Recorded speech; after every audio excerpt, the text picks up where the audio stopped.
ሰላም ጤና ይስጥልኝ የጤና ጉዳይ ቻናል ቤተሰቦቼ እንደምን አላችሁ? ዛሬ ስለ አንድ የጥንቃቄ መልእክት ልነግራችሁ መጣሁ።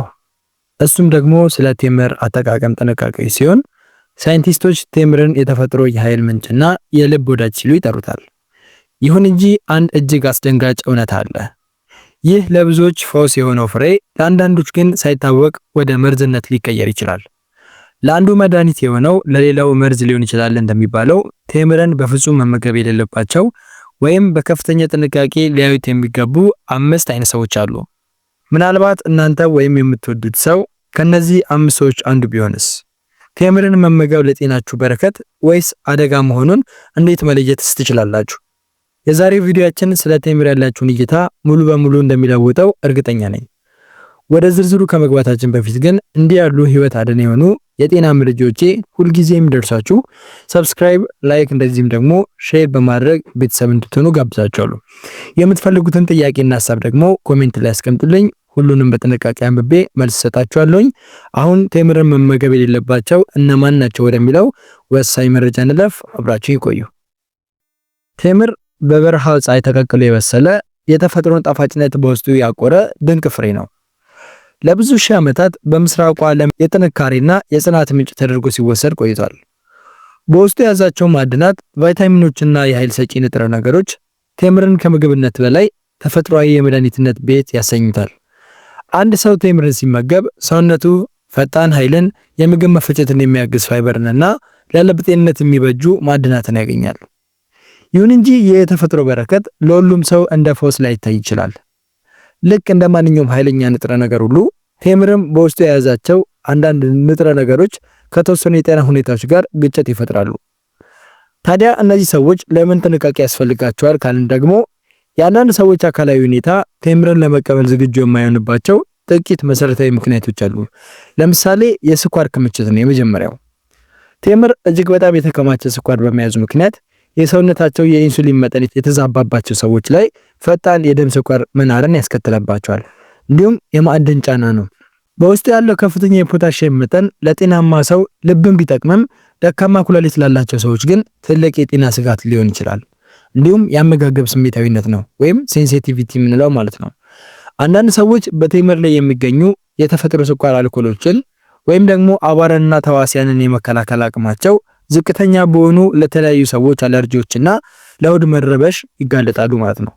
በአጭሩ ቴምር ራሱ ችግር ኖሮበት ሳይሆን የሰዎቹ የጤና ሁኔታ ከቴምሩ ጠንካራ ይዘት ጋር የማይመጣጠን በመሆኑ ነው።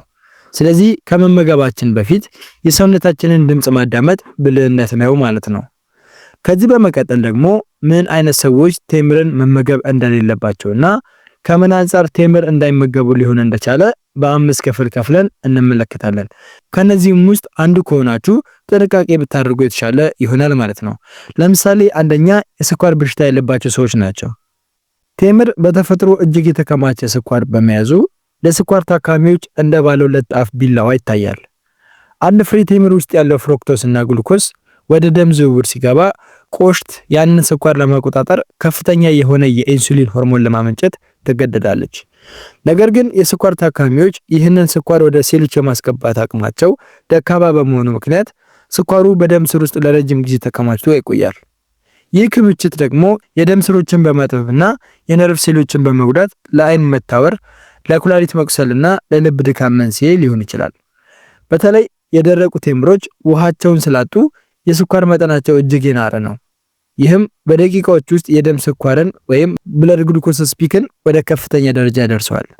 ስለዚህ የስኳር ታካሚዎች ቴምርን ሲመገቡ ካርቦሃይድሬቱ ቀስ ብሎ ስለሚፈጭ እንደ ለውዝ ወይም አይብ ካሉ ፕሮቲኖች ጋር ማጣመር አለባቸው ማለት ነው።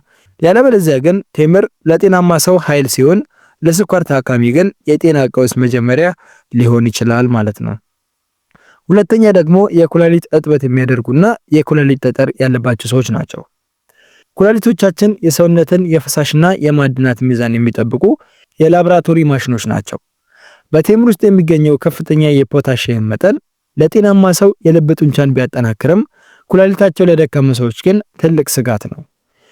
ኩላሊት በትክክል መስራት ካልቻለ ፖታሺየም በደም ውስጥ ከመጠን በላይ ይከማቻል።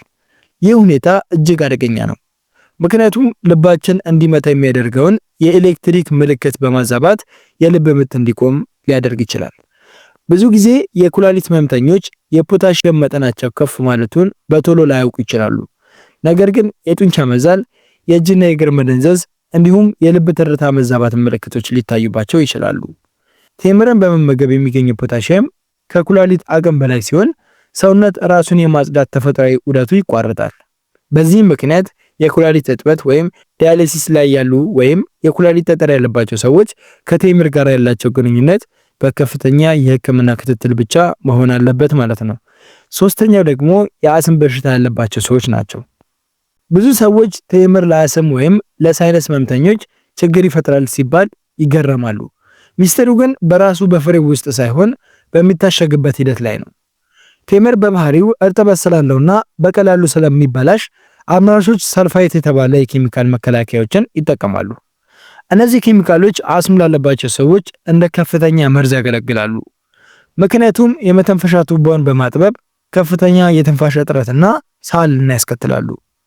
ከዚህ በተጨማሪ ቴምር በሚቀመጥበት መጋዘን ውስጥ የአቧራ ቅንጣቶችና ጥቃቅን ቆሻሻዎች ወይም ሻጋታዎች ደግሞ ሊኖሩ ይችላሉ። እነዚህም ለአለርጂ ተጋላጭ የሆኑ ሰዎችን የሳምባ ግድግዳ በማቆጥቆጥ የአስም ህመምን ይቀሰቅሳሉ። የአስም ታካሚዎች ቴምር ሲመገቡ ወዲያውኑ የደረት መጥበብና የትንፋሽ ድምፅ የሚሰማቸው ከሆነ ይህ የሰውነታቸው መከላከያ ስርዓት ለኬሚካሎቹ የሚሰጠው የጥቃት ምላሽ መሆኑን መረዳት አለባቸው። ስለዚህ ኦርጋኒክ የሆኑና ምንም አይነት መከላከያ ኬሚካል ያልተረጨባቸውን ቴምሮች መምረጥ እንግዲህ ለህይወታቸው ዋስትና ነው ማለት ነው። አራተኛው ደግሞ የሆድ ችግር ያለባቸው ሰዎች ናቸው። የምግብ መፈጨት ስርዓታችን እያንዳንዱን ንጥረ ነገር ለመሰባበር የተለያየ ኢንዛይምን ያስፈልገዋል። በቴምር ውስጥ በብዛት የሚገኘው ተፈጥሯዊ ስኳር ወይም ፍሩክቶስ ማለት ነው በአንዳንድ ሰዎች አንጀት ውስጥ በትክክል አይመጠጥም። ይህ ፍሩክቶስ ማልአብሶርፕሽን ይባላል። ስኳሩ ሳይፈጭ ወደ ትልቁ አንጀት ሲደርስ እዚያ ያሉ ባክቴሪያዎች ስኳሩን በመብላት ጋዝ ማምረት ይጀምራሉ። ይህ ጋዝ ሆድን እንደ ፊኛ በመንፋት ከባድ ቁርጠት፣ የሆድ መጮና ተቅማጥ ያስከትላል። ከዚህም በላይ በቴምር ውስጥ ያለው ሶርቢቶል የተባለ የስኳር አልኮል እንደ ማለስለሻ ስለሚያገለግል ቀድሞውኑ የአንጀት መቆጣት ያለባቸውን ሰዎች ሁኔታ ይበልጥ ያባብሰዋል ማለት ነው።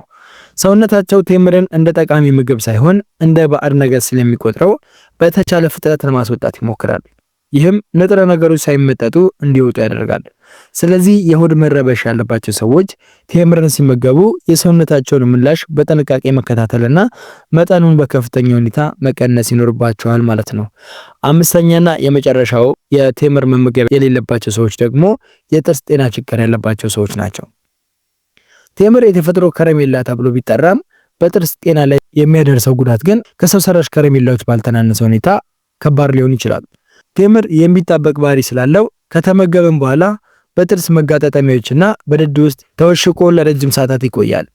በአፋችን ውስጥ የሚገኙ ባክቴሪያዎች ይህንን የተከማቸ ስኳር ወደ አሲድ በመቀየር እንግዲህ የጥርስን ጠንካራ መከላከያ ንብርብር ወይም ኢናሜልን ማለት ነው ማጥቃት ይጀምራሉ። ይህ ሂደት ለጥርስ መበስበስ፣ ለቀዳዳዎች መፈጠርና ለድድ ህመም ዋነኛ መንስኤዎች ናቸው። በተጨማሪም ብዙ ሰዎች ቴምር ተፈጥሯዊ ስለሆነ ጥርስን አይጎዳም በሚል ስህተት ጥርሳቸውን ሳይቦርሹ ይተኛሉ። ይህ ደግሞ ባክቴሪያዎቹ ሌሊት ሙሉ ጥርስን እንዲበሉ እድል ይሰጣቸዋል ማለት ነው። ቴምር ከፍተኛ ካሎሪ ስላለውና ከጥርስ ጋር ያለው ንክኪ ረጅም ስለሆነ የአፍ ንጽህናን ካልጠበቀን የጥርስን ጥንካሬ በማዳከም ማለት ነው ለከፍተኛ የጥርስ ስሜታዊነት ይዳርጋቸዋል ማለት ነው። ስለዚህ ቴምርን ከበላችሁ በኋላ አፍን በውሃ መለቅለቅ ወይም ጥርስን መቦረሽ የግድ የሚል የጤና መመሪያ ነው ማለት ነው። እንግዲህ እነዚህ 5 ሰዎች ቴምርን በሚመገቡ ጊዜ ለሰውነታቸው ጤንነት ይዘው ከመምጣት ይልቅ ጤናን የሚያቃውስ ችግር ውስጥ ሊከታቸው ስለሚችል በተቻላቸው አቅም ጥንቃቄ ብታደርጉ ይመከራል ማለት ነው።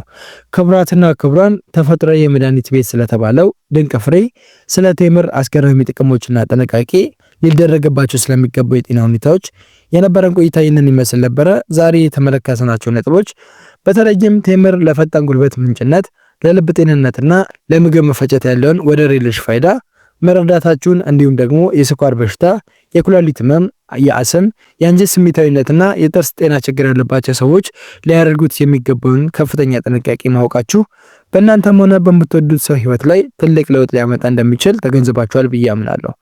ይህንን የቴምርን የተፈጥሮ ስጦታ የሰውነታችሁን ድምጽ በማዳመጥና በትክክለኛ መንገድ በመጠቀም ራሳችሁንና ቤተሰባችሁን ከጤና እክል ጠብቁ።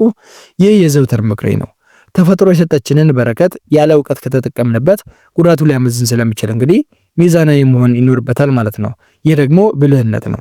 ያላችሁን አስተያየት እንዲሁም በሌላ ርዕስ እንድንወያይ የምትፈልጉት የጤና ርዕሰ ጉዳይ ካለ ኮሜንት ላይ ጻፉልኝ። ሁሉንም በጥንቃቄ የማነብና መልስ የሚሰጥባቸው ይሆናል ማለት ነው። ይህ መረጃ ለሌሎችም ደርሶ የብዙዎችን ሕይወት እንዲታደግና ግንዛቤ እንዲፈጠር ሼር ማድረጋቸውን አትርሱ። በሚቀጥለው ዝግጅታችን ሌላ ጠቃሚ የጤና መረጃ ይዤላችሁ እስከመለስ ድረስ በያላችሁበት ሰላምና ጤና ለእናንተ ተመኘሁኝ። ሰላም ሁኑ።